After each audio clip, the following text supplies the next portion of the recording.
Hello friends, Khan classes of commerce में आपका स्वागत है। जैसा कि स्क्रीन पर आप देख रहे हैं, अंकेक्षण लिखा हुआ है। ऑडिटिंग इंग्लिश और हिंदी मीडियम दोनों के लिए ये सब्जेक्ट मटेरियल आज हम लेकर आए हैं और बहुत ही इम्पोर्टेंट ये वीडियो आपके लिए होने वाला है। इसके बारे में हम आपको थोड़ी सी जानकारी शॉर्ट में दे देते हैं। सबसे पहले हम अंकेक्षण का यहाँ मीनिंग बताएंगे, यानी ऑडिटिंग का मीनिंग बताएंगे। ऑडिटिंग के मीनिंग के फ़ौरन बाद हम आपको ऑडिटिंग के ऑब्जेक्ट बताएंगे कि ऑडिटिंग क्यों किया जाता है, उसके क्या उद्देश्य हैं। इसके बाद हम आपको टाइप ऑफ ऑडिटिंग, मतलब किस प्रकार से ऑडिट किया जाता है और कितने प्रकार का ऑडिट होता है, वो बताएंगे। इसके बाद ऑडिट शब्द की उत्पत्ति कहाँ से हुई, ये ऑडिट वर्ड जो लैटिन लैंग्वेज से लिया गया है उसके बारे में भी हम आपको बताएंगे। और इसके बाद फिर एमसीक्यूज़ भी हम ऑडिटिंग से संबंधित बहुत ही इम्पॉर्टेंट एमसीक्यूज़ जो है वो लेकर आए हैं। तो वीडियो आपके लिए बहुत ही इम्पॉर्टेंट होने वाला है। चलिए अब हम इसको शुरू करते हैं कि सबसे पहले ऑडिटिंग होता क्या है। तो ऑडिटिंग पर्टिकुलर क्या होता है। ऑडिटिंग को हम हिंदी में अंकेक्षण कहते हैं, लेखा परीक्षा कहते हैं। ऑडिटिंग का काम एक ऑफिशियल एग्ज़ामिनेशन जैसा है कि जो भी हमारे फाइनेंशियल रिकॉर्ड हैं उन फाइनेंशियल रिकॉर्ड को चेक करना और उसमें इस बात की जानकारी प्राप्त करना, इस बात की इंफॉर्मेशन लेना कि ये अकाउंटिंग रिकॉर्ड्स प्रॉपर रखे गए हैं कि नहीं, इसमें जो मेथड्स यूज़ की गई हैं वो प्रॉपर है कि नहीं, मतलब किस मेथड से हमको पर्टिकुलर डैप लगाना था और किस मेथड से हमने डैप लगाया, या इस बात की जानकारी प्राप्त करना कि लेखे सही रखे गए हैं कि नहीं, सत्य रूप में रखे गए हैं कि नहीं, और उनसे सौदे जो रखे गए हैं उनके बाउचर सही है कि नहीं। जैसे कुछ सौदे जो होते हैं जिनके कोई बाउचर नहीं होते तो वो असत्य होते हैं, तो ऐसी असत्य चीज़ों को उजागर करने का नाम अंकेक्षण है। ऑडिटिंग इस बात को चेकआउट करना है कि हमारे जो फाइनेंशियल रिकॉर्ड है और जो हमारा फाइनेंशियल डेटा है वो एक्चुअल बेसिस पर है कि नहीं, कहीं उसमें कोई आर्टिफिशियल जो है फ्रॉड तो नहीं है, वो डेटा कहीं फाइनेंशियल फ्रॉड से संबंधित तो नहीं है, मतलब उसका ऑफिशियल एविडेंस है कि नहीं। इस बात को तय करना, इस बात की सत्यता की जानकारी प्राप्त करना, सत्यता की जांच करना अंकेक्षण कहलाता है। मतलब हमारे जो डॉक्यूमेंट्स हैं उन डॉक्यूमेंट्स में, उन फाइनेंशियल रिकॉर्ड में क्या ट्रू है और क्या फॉल्स है, इस बात की जानकारी करने के लिए हम अंकेक्षण करते हैं, यानी कि हम लेखा परीक्षा करते हैं। अंकेक्षण को हिंदी में लेखा परीक्षा कहा जाता है और इंग्लिश में इसको ऑडिट कहा जाता है। तो ऑडिट क्या है, एक एग्ज़ामिन करना है। किस बात को एग्ज़ामिन करना है कि हमारा फाइनेंशियल डेटा एक्चुअल बेसिस पर है कि नहीं, और जो रिकॉर्ड हमने रखा हुआ है उसके एविडेंस हमारे पास हैं कि नहीं, उसके बाउचर है कि नहीं, कहीं फाइनेंशियल फ्रॉड तो नहीं है, कहीं किसी मद को ज़्यादा तो नहीं दिखा दिया गया, क्योंकि व्ययों की मदों को ज़्यादा दिखा लेने से प्रॉफिट कम हो जाता है और प्रॉफिट कम हो जाने से टैक्स में भी क्या आ जाती है, कमी आ जाती है। तो ऑडिटर इस बात की जानकारी लेना चाहते हैं आपके आंकड़ों से कि आपके आंकड़े जो हैं वो सत्यता पर आधारित है कि नहीं, मतलब उसमें ट्रूनेस है कि नहीं, वो ट्रुथफुल है कि नहीं, इस बात की जानकारी लेने के लिए ऑडिट किया जाता है। अब हम आगे देख लेते हैं कि ऑडिटर के क्या ऑडिट करने के क्या उद्देश्य होंगे। इस तरीके से आज हमने एमसीक्यूज़ आपके लिए जमा किए हैं और काफ़ी इम्पोर्टेंट एमसीक्यूज़ अभी हम आपको बताने वाले हैं। सबसे पहले हम जान लेते हैं कि ऑडिट का उद्देश्य क्या होता है। तो ऑडिट का उद्देश्य क्या होता है, मतलब क्या ऑब्जेक्ट से हम ऑडिट करते हैं। जब भी हम किसी काम की शुरुआत करते हैं तो कुछ ना कुछ हमारा उद्देश्य होता है। तो ऑडिटिंग का उद्देश्य जो है वो त्रुटियों का पता लगाना है, मतलब कहाँ कहाँ मिस्टेक हुई हैं उन एरर्स को आइडेंटिफाई करना है और फ्यूचर में उनको कंट्रोल करना है ताकि वो रिपीट ना हो। और ऐसे एरर्स है, ऐसी चीज़ों को डिटेक्ट करने का काम ऑडिटिंग का है। तो सबसे पहले त्रुटियों का पता लगाया जाता है और उनकी रोकथाम की दी जाती है। मतलब जो जो एरर हैं उनको आइडेंटिफाई किया जाएगा और वो एरर कहाँ से जनरेट हुए, कैसे जनरेट हुए, जानबूझकर मिस्टेक की गई कि अनजाने में की गई, इस बात का पता लगाना ऑडिटिंग का सब्जेक्ट मैटर है।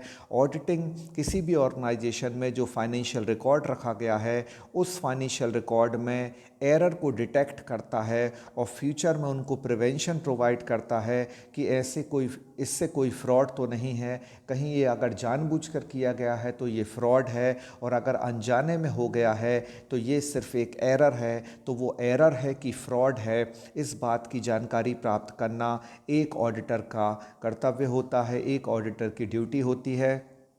तो त्रुटि वो होती है जो अनजाने में हुई है और हमको जिस बात का नॉलेज नहीं था, हमने सही लेखा विधि का उपयोग नहीं करा, तो वो हो जाती है त्रुटि। लेकिन लेखा विधियों का हमें प्रॉपर ज्ञान है, लेकिन उसके बावजूद हम आंकड़ों को छुपाने की कोशिश करते हैं या व्ययों के आंकड़ों को, एक्सपेंस को ज़्यादा बताने की कोशिश करते हैं या इनकम को हम कम साबित करने की कोशिश करते हैं, तो फिर वो धोखाधड़ी होती है, मतलब फ्रॉड होता है। तो फ्रॉड का मतलब ये हुआ किसी भी आंकड़े को छिपाना, जानबूझकर छिपाना, या किसी भी व्यय के आंकड़े को, एक्सपेंस के डेटा को बढ़ा चढ़ा कर बताना ताकि प्रॉफिट कम हो जाए, या फिर किसी इनकम को कम कर देना, उसको मिनिमाइज़ कर देना ताकि टैक्सेशन कम हो हमारे ऊपर। ये सब फाइनेंशियल फ्रॉड में आता है। तो फाइनेंशियल फ्रॉड और फाइनेंशियल एरर, इन दोनों बातों की जानकारी के लिए अंकेक्षण किया जाता है। आई होप अंकेक्षण के उद्देश्य आपको समझ में आ गए होंगे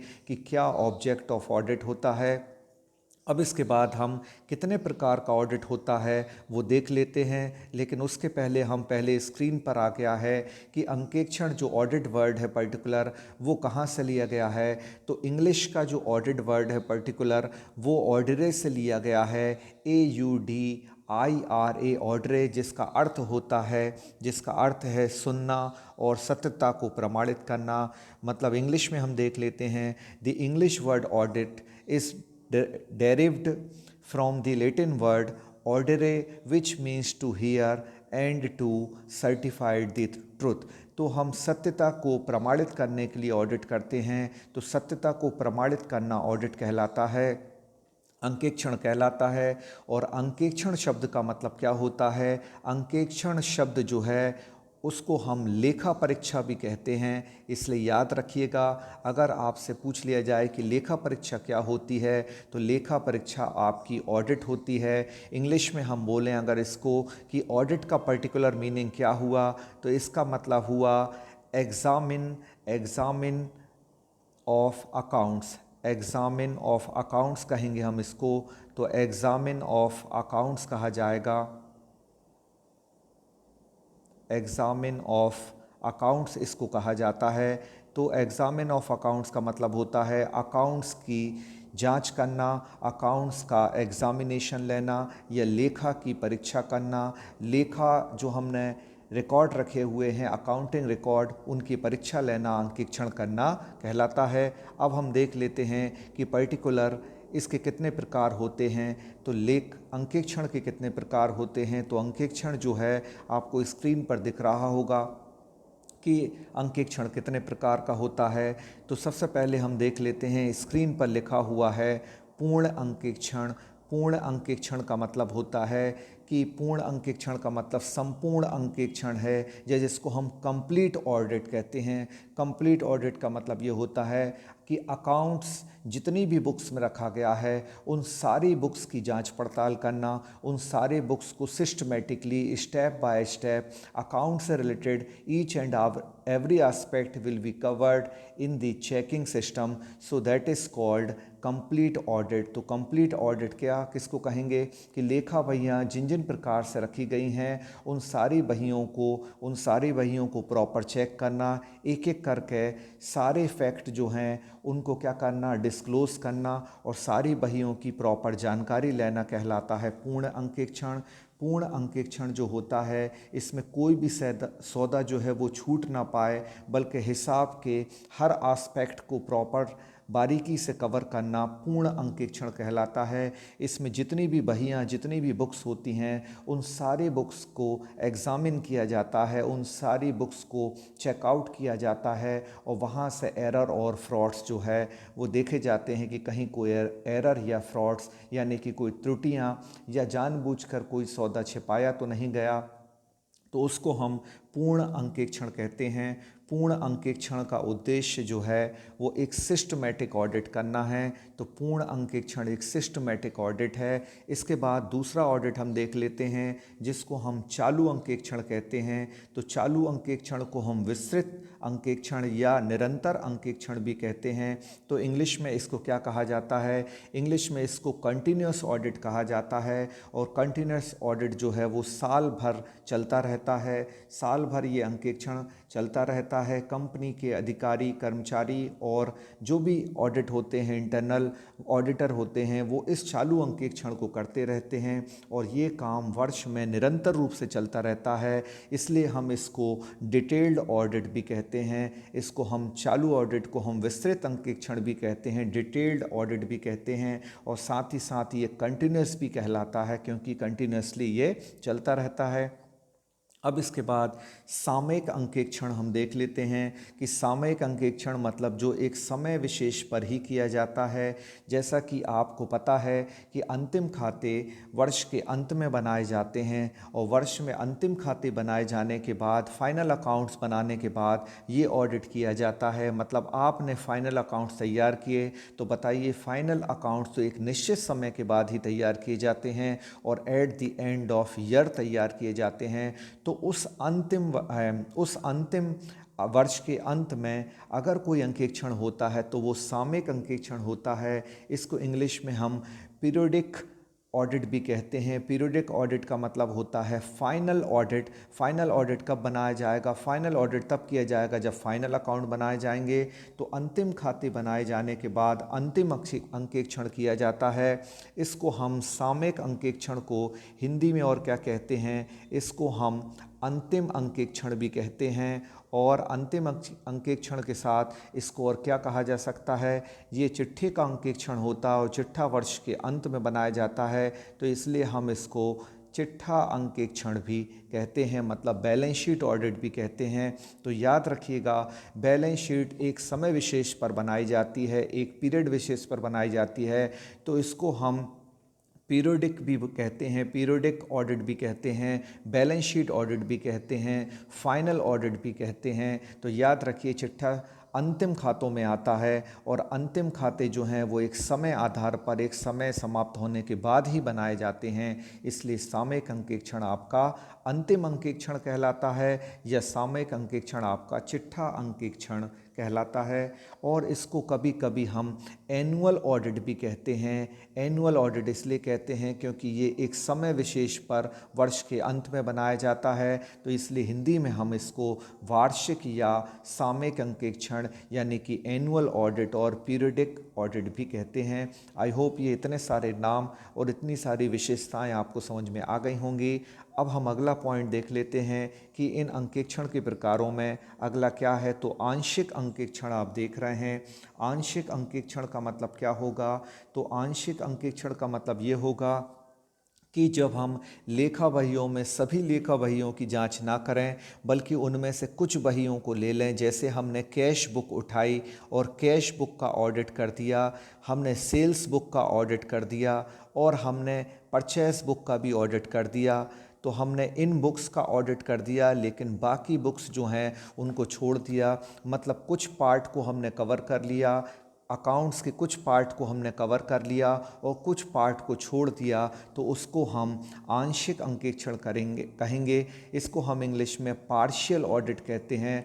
पार्शियल ऑडिट का मतलब होता है some part is covered and some part is not covered, so that is called partial audit। इसका मतलब ये हुआ कुछ बुक्स को हमने कंसीडर कर लिया अपने ऑडिटिंग प्रोग्राम में, लेकिन अपने ऑडिटिंग प्रोग्राम में कुछ बुक्स को छोड़ दिया जिन्हें हमें लगा कि इनमें डाउट है, इनमें एरर और फ्रॉड हो सकता है, उनको ले लिया। और जिनमें फ्रॉड नहीं हो सकता, जिनमें फ्रॉड नहीं है, जनरली हमने उनको छोड़ दिया। तो इसको हम आंशिक अंकेक्षण कहेंगे। मतलब हिसाब की कुछ बहियों को ले लेना अंकेक्षण कार्य के लिए और कुछ बहियों को अंकेक्षण कार्यक्रम में छोड़ देना आंशिक अंकेक्षण यानी कि पार्शियल ऑडिट कहलाता है।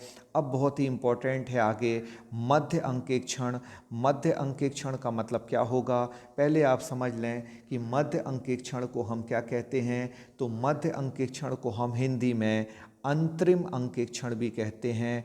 अंतरिम अंकेक्षण इंग्लिश वाले भी यहाँ समझ गए होंगे कि इसको अंतरिम शब्द जो है वो इंटरिम से लिया गया है और इंटरिम वर्ड जो है पर्टिकुलर इसका मीनिंग क्या होता है वो हम आपको बताएंगे। तो अंतरिम का मतलब ये होता है कि साल के अंत में, मतलब जो फाइनल अकाउंट्स बना रहे हैं हम, उस फाइनल अकाउंट्स को बनाने के पहले जो ऑडिट होता है, मतलब हम फाइनल अकाउंट्स बनने का वेट नहीं कर रहे, फाइनल ऑडिट होने का वेट नहीं कर रहे, बल्कि उसके पहले जो हैं एक ऑडिट करा लेते हैं जो मध्य अवधि में होता है, साल के बीच में कभी करा लिया जाता है, लेकिन अंतिम खातों का वेट नहीं किया जाता।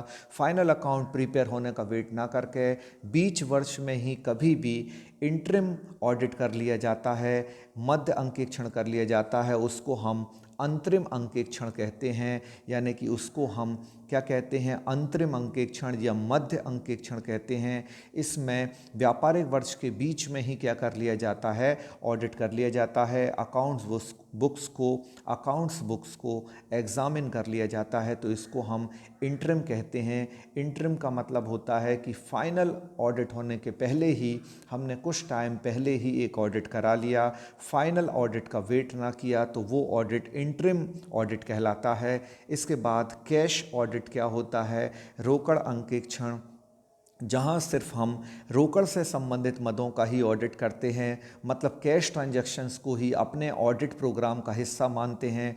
मतलब रोकड़ अंकेक्षण में क्या होगा, जब अंकेक्षण कार्यक्रम बनाया जाएगा तो उस अंकेक्षण कार्यक्रम में सिर्फ कैश और कैश ही हमारा सब्जेक्ट मैटर होगा। मतलब सिर्फ हम रोकड़ संबंधी मदों को ही देखेंगे कि रोकड़ पुस्तक में रोकड़ लेन देनों को देखेंगे कि उनके बाउचर नंबर क्या हैं, उनके बाउचर नंबर क्या है, मतलब प्रमाणक नंबर क्या हैं, वो प्रमाणक सही है कि नहीं, और वो लेन देन जो नगद लेन देन है वो अथेंटिक है कि नहीं। तो रोकड़ लेन देन, नगद लेन देनों से संबंधित जो ऑडिट होता है उसको हम रोकड़ ऑडिट यानी कि कैश ऑडिट कहते हैं। इसके बाद आगे आपको दिया गया है कि आंतरिक अंकेक्षण।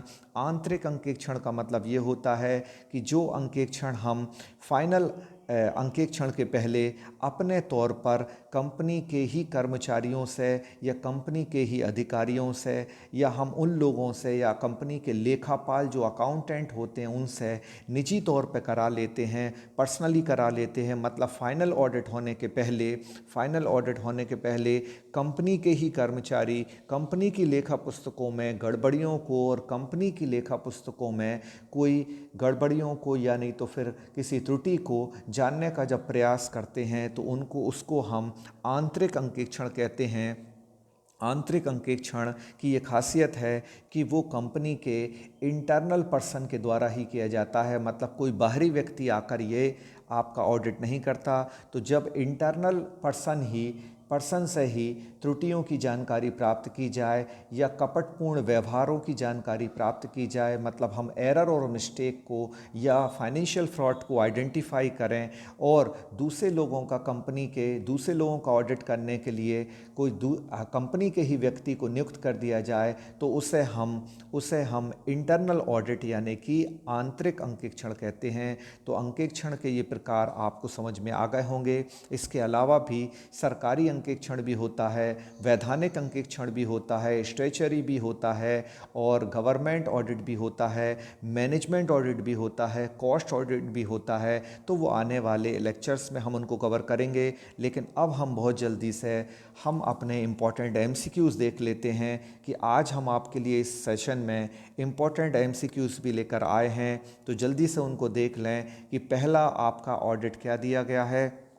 ऑडिट का आज पहला क्वेश्चन जो है कि सतत या निरंतर अंकेक्षण क्या होता है। तो सतत या निरंतर, जिसको हम कंटिन्यूअस ऑडिट कहते हैं, तो उसको हम क्या कहते हैं, चालू अंकेक्षण कहते हैं। क्योंकि जो अंकेक्षण वर्ष भर नियमित और अनियमित रूप से चलता रहता है, मतलब लेखाकार और लेखा कार्य का चेक करने का काम, एग्ज़ामिन करने का काम जब रेगुलर बेसिस पर चलता रहता है, तो उसको हम सतत यानी कि कंटिन्यूअस ऑडिट कहते हैं। तो आई होप ये क्वेश्चन आपको समझ में आ गया होगा। और आंशिक अंकेक्षण के बारे में, सामयिक के बारे में और अंतरिम अंकेक्षण के बारे में अभी हमने आपको बताया। तो अब यहाँ आंसर पहचानना आपके लिए आसान हो गया। तो सतत अंकेक्षण क्या होता है? वो चालू अंकेक्षण जो निरंतर और सतत, नियमित और अनियमित रूप से चलता रहता है, उसे हम चालू अंकेक्षण कहते हैं। इसको हम कंटिन्यूअस ऑडिट भी कहते हैं। इंग्लिश में इसको कंटिन्यूअस ऑडिट कहा जाता है। अब इसके बाद आगे देख लेते हैं कि और इम्पोर्टेंट क्वेश्चन क्या हैं। निम्न में से किस अंकेक्षण को सामयिक अंकेक्षण कहा जाता है? अभी हमने आपको बताया, आप भी गैस करिए। तो सामयिक अंकेक्षण वो अंकेक्षण है जो एक समय विशेष पर किया जाता है, मतलब अंतिम खाते जब बन जाते हैं और अंतिम खाते बनने के बाद ही जो अंकेक्षण किया जाता है, यानी फाइनल अकाउंट्स बनने के बाद जो फाइनल ऑडिट होता है, उसको हम पीरियोडिक ऑडिट कहते हैं। मतलब एक समय विशेष, एक पीरियड पर्टिकुलर बेसिस पर किया जाता है। तो फाइनल अकाउंट बनने के बाद जो होता है ऑडिट, उसको हम क्या बोलते हैं? पीरियोडिक ऑडिट कहते हैं या फाइनल ऑडिट कहते हैं। इसको हम एनुअल ऑडिट भी कहते हैं और इसको हम बैलेंस शीट ऑडिट भी कहते हैं। हिंदी में भी कई नाम हैं इसके, याद रखिएगा। तो इसको हम अंतिम ऑडिट भी कहते हैं, इसको हम चिट्ठा ऑडिट भी कहते हैं, यानी चिट्ठा अंकेक्षण भी कहते हैं, अंतिम अंकेक्षण और वार्षिक अंकेक्षण भी इसको कहा जाता है।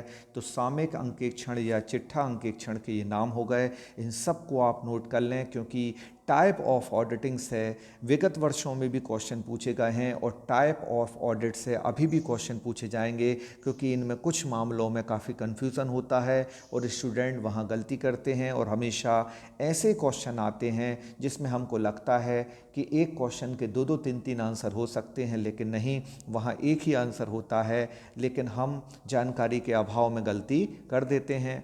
अब आगे हम देख लेते हैं और भी इम्पोर्टेंट क्वेश्चन हम आज इस सीरीज़ में लेकर आए हैं। अगर अभी तक भी आपने हमारे वीडियो को लाइक नहीं किया है, तो जल्दी से वीडियो को लाइक कर दें और एक अच्छा सा कमेंट कर दें। अब देखिए आप, निम्न में से किस प्रकार के अंकेक्षण में संस्था की योजनाओं और नीतियों का निर्माण किया जाता है या उनका निर्धारण किया जाता है? तो योजना और नीति, योजना का मतलब होता है नियोजन। और अब आप बताइए कि नियोजन मतलब होता है प्लानिंग करना। इंग्लिश वालों को भी हम समझा देते हैं कि ये मैटर यहाँ पॉलिसी, नीतियों का मतलब होता है पॉलिसी और योजनाओं का मतलब होता है कि प्लानिंग करना। तो बताइए, प्लानिंग आपका किस चीज़ का सब्जेक्ट मैटर है? Planning is the part of management. Planning is the part of management, क्योंकि मैनेजमेंट में प्लानिंग की जाती है और मैनेजमेंट में ही पॉलिसी मेकिंग होती है, मतलब पॉलिसी बनाई जाती है। तो अब आप बताइए, प्लानिंग और पॉलिसी का संबंध किससे हुआ? मैनेजमेंट से। तो यहाँ कौन सा आपका ऑडिट होगा? प्रबंध अंकेक्षण होगा, क्योंकि योजना बनाना और नीतियों को निर्धारित करना किसका काम है? प्रबंध का। तो यहाँ आपका प्रबंध अंकेक्षण होगा, मतलब planning and policy making is the part of management. So answer will be management audit. आपका पहला आंसर हो जाएगा। इसके बाद देख लेते हैं आगे और क्या दिया है।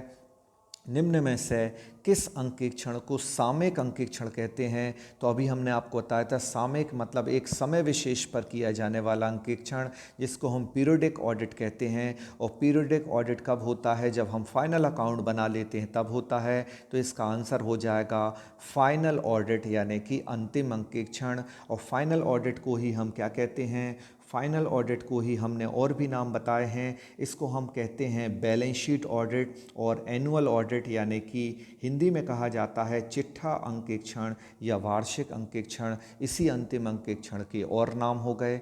अब इसके बाद आगे देख लेते हैं, निम्न में से किस अंकेक्षण में अंकेक्षक की नियुक्ति, पुनर्नियुक्ति, पारिश्रमिक आदि से संबंधित शर्तें आपसी समझौते के आधार पर निर्धारित होती हैं?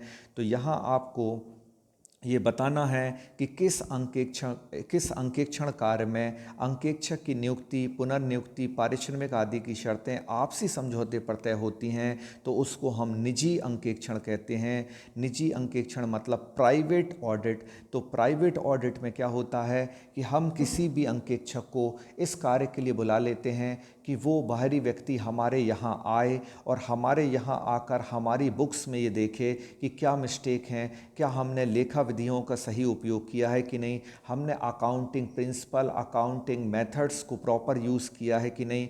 तो हम एक बाहरी व्यक्ति की नियुक्ति कंपनी के अंदर कर देते हैं एज अ ऑडिटर, और उसका काम होता है कि कंपनी के लेखा बहियों को सही रूप में रखना, कंपनी की लेखा विधियों का सही रूप में प्रयोग हो रहा है कि नहीं ये देखना। तो हम इसको निजी तौर पे करते हैं, क्योंकि ये कोई बाहरी व्यक्ति आके कर रहा है, लेकिन उसकी नियुक्ति निजी तौर पर हुई है ताकि वो हमारे रिकॉर्ड को प्रॉपर मेंटेनेंस कराए। मतलब फाइनल ऑडिट होने के पहले हमारा हिसाब किताब बिल्कुल दुरुस्त हो जाए, हमारा हिसाब किताब बिल्कुल ठीक हो जाए। तो इस प्रकार के अंकेक्षण को हम निजी अंकेक्षण कहते हैं, प्राइवेट ऑडिट कहते हैं, जो कि हम किसके द्वारा करवाते हैं, हम निजी तौर पर करवाते हैं, और इसके लिए हम किसी बाहरी व्यक्ति को बुला लेते हैं। इसमें आप एक बात और याद रखिएगा, इसका आंसर निजी अंकेक्षण है। इसका आंसर आंतरिक अंकेक्षण क्यों नहीं हो सकता।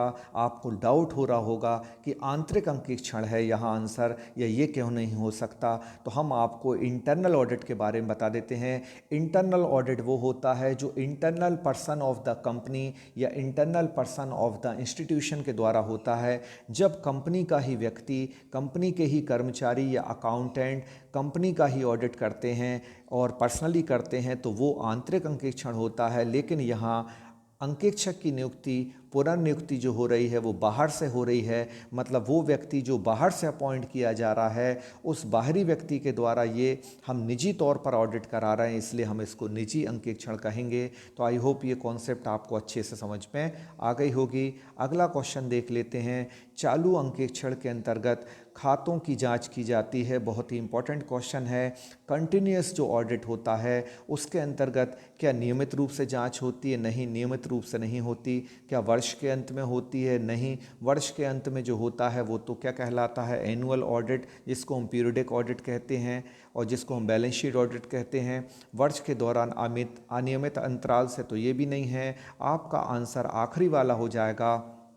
चालू अंकेक्षण नियमित और अनियमित दोनों रूप से जो है वो हमेशा जारी रहने वाला अंकेक्षण है। चालू मतलब कार्य चालू है, जैसे जैसे लेखा बनता जाता है वैसे वैसे उनकी चेकिंग होती जाती है। अकाउंट्स बुक जैसे जैसे प्रिपेयर होते जाते हैं, उसमें ट्रांजैक्शन रिकॉर्ड होते जाते हैं, वैसे वैसे हमारा उनका इंटरनल चेक का सिस्टम चलता रहता है। तो इसको हम चालू ऑडिट कहते हैं। और चालू ऑडिट की कोई समय अवधि नहीं होती कि वो नियमित रूप से और अनियमित रूप से दोनों रूप से चलता रहता है। मतलब जैसे जैसे ट्रांजैक्शन हो जाएंगे वैसे वैसे उनका क्या होने लगेगा? इंटरनल ऑडिट होने लगेगा। इसलिए हम इसको चालू अंकेक्षण कहते हैं। चालू अंकेक्षण में नियमित और अनियमित मतलब रेगुलर और इर्रेगुलर टाइम बेसिस पर ये ऑडिट किया जाता है। अब इसके बाद हम देख लेते हैं कि ऐच्छिक अंकेक्षण किसको कहते हैं। तो ऐच्छिक अंकेक्षण वो होगा जो कंपनी की इच्छा से होगा। तो कंपनी की इच्छा से जो ऑडिट होता है वो निजी अंकेक्षण होता है। मतलब कंपनी को लगता है कि हमारे अकाउंट्स प्रिपेयर जो किए गए हैं वो सही नहीं किए गए या उनमें कोई खामी या गलती है, तो उन खामी और गलती का पता लगाने के लिए जो ऑडिट हम पर्सनली कराते हैं उसको हम निजी अंकेक्षण यानी कि प्राइवेट ऑडिट कहते हैं। वैधानिक अंकेक्षण तो उन कंपनियों का होता है जिसको कंपनी अधिनियम में अनिवार्य कर दिया है, जैसे बीमा कंपनी है, बैंकिंग कंपनी है, या और भी वो कंपनी है जिनके लिए ऑडिट क्या है, अनिवार्य है, उसको हम वैधानिक अंकेक्षण कहते हैं। अब सरकार यदि अपने डिपार्टमेंट का, सरकारी विभागों का ऑडिट कराते हैं तो उसको हम सरकारी अंकेक्षण कहते हैं। और आंतरिक अंकेक्षण कंपनी के ही अधिकारियों एवं कर्मचारियों या लेखापालकों द्वारा अंदरूनी तौर पर इंटरनल चेक के लिए कर लिया जाता है, वो आंतरिक अंकेक्षण कहलाता है। कोई बाहरी व्यक्ति इसमें नहीं आता। लेकिन निजी अंकेक्षण जो है वो बाहरी व्यक्ति के द्वारा कराया जाता है, लेकिन आंतरिक रूप से कराया जाता है। मतलब इंटरनली होगा लेकिन पर्सन बाहर से आएगा। और आंतरिक अंकेक्षण क्या होगा, आंतरिक रूप से होगा और आंतरिक व्यक्ति के द्वारा ही होगा। तो ये आप डिफरेंस को अच्छे से याद रखिए। इसके बाद और देख लेते हैं आंतरिक अंकेक्षण क्या होता है। जैसा कि अभी हमने आपको बताया, इंटरनल ऑडिट वो होता है जो मैनेजमेंट द्वारा अपॉइंट व्यक्ति के द्वारा किया जाता है। मतलब मैनेजमेंट ने जिस पर्सन को अपॉइंट किया है वो इंटरनल ऑडिट करेगा, इंटरनल चेक करेगा। मतलब कि हमारी संस्था के अंदर क्या गड़बड़ियां हैं उसके लिए हम व्यक्तियों को नियुक्त कर देते हैं कि आपके द्वारा जो है वो का ऑडिट वर्क किया जाएगा और आप फाइनेंशियल फ्रॉड को या फाइनेंशियल डेटा जो रेगुलर है और इर्रेगुलर है उसकी आप जांच करेंगे। तो प्रबंध द्वारा व्यक्ति को नियुक्त करके इंटरनल ऑडिट कराया जाता है। तो आई होप ये कॉन्सेप्ट भी आपको समझ में आ गई होगी। अब पूरा हमारा सेशन यहाँ हो चुका है। ऑडिट आपको, ऑडिटिंग का आज सब्जेक्ट मैटर हमारा कैसा लगा और जो वैल्यू ऑफ थॉट हमने आपको प्रोवाइड किए वो कैसे लगे। अगर आपको अच्छे लगे हों तो जल्दी से आप लाइक का बटन दबा दें और एक अच्छा सा कमेंट कर दें। ऐसे भी यूज़फुल वीडियो हम आपके लिए और लेकर आते रहेंगे। Thank you so much to all of you.